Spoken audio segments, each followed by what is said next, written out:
It was something that no one thought was possible, including myself.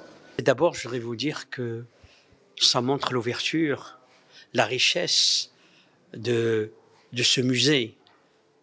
Vous avez vu, la semaine dernière, c'était Tar Bejeloun.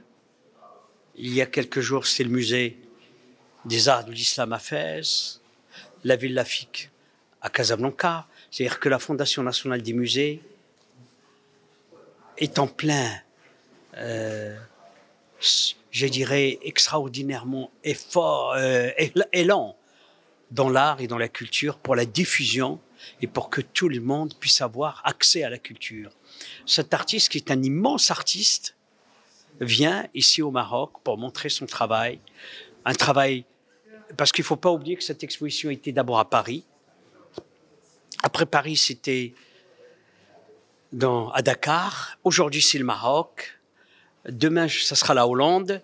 Donc, c'est vraiment extraordinaire parce que le Maroc, ce musée Mohammed VI, grâce à cette impulsion de Sa Majesté le Roi, aujourd'hui, la culture,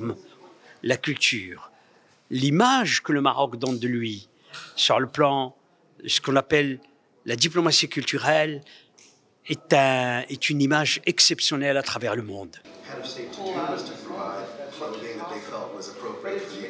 Le travail de Kendi Wili sur cette exposition a commencé il y a longtemps. Il y a longtemps, c'est-à-dire au moment où Barack Obama était le premier président noir des États-Unis. Et donc à partir de ça, il a commencé à réfléchir sur la population africaine et sur le pouvoir et sur le portrait et la signification du portrait dans la société.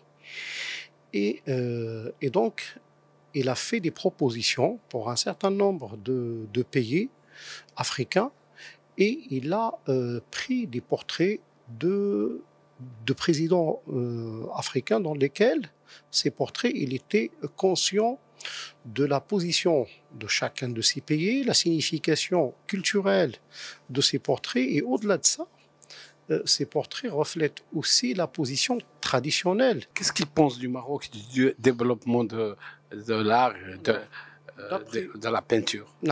D'après ce qu'il a dit, il considère le Maroc comme un leadership, c'est-à-dire comme un modèle à suivre, que ce soit par la politique sage de Sa Majesté Lansoro, et en même temps l'intronisation de Sa Majesté qui était synonyme d'un développement culturel assez important, très important même, et donc c'est pour ça qu'il considère le Maroc comme un modèle à suivre au niveau des pays africains.